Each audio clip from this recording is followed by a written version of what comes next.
Hey guys, GP Mushrooms. Today I'm going to explain when to harvest your pink oyster mushrooms. Now, I like to harvest them when they start losing color. In my last video, oh, I'm sorry guys, I'm a single dad and I'm trying to do this video for you guys.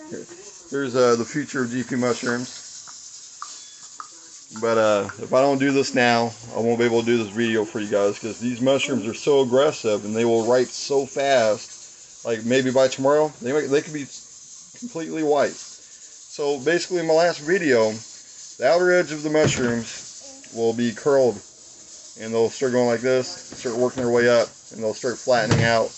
Now you should kind of catch them before they start to flatten out because that's when they're going to drop their spores. But what I like to do with the pinks is as soon as they start losing their color, go ahead and harvest them. Just pull those suckers off there.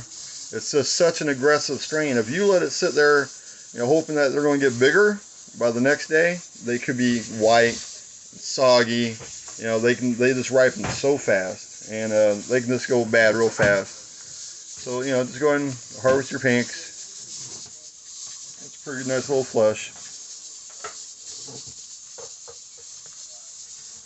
And, okay, that's it. Just wait until they start losing their color, guys, and, as soon as they start showing any signs of losing their color, because usually they start off kind of dark, just like every other mushroom. They're dark in color. As they get bigger, they start losing color.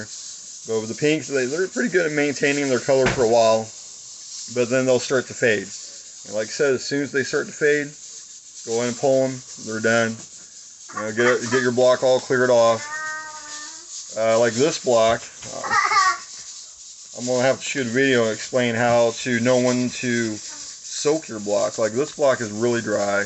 I ripped it all apart. Just kind of testing out different methods. I've been growing mushrooms for well over 15 years, So, after you've been doing it for so long, you start to experiment, that's for sure. And this block is definitely really dry because it's really exposed, So, the old soak method, basically. But I'll save that for another video. I appreciate your time. Good harvest, you guys.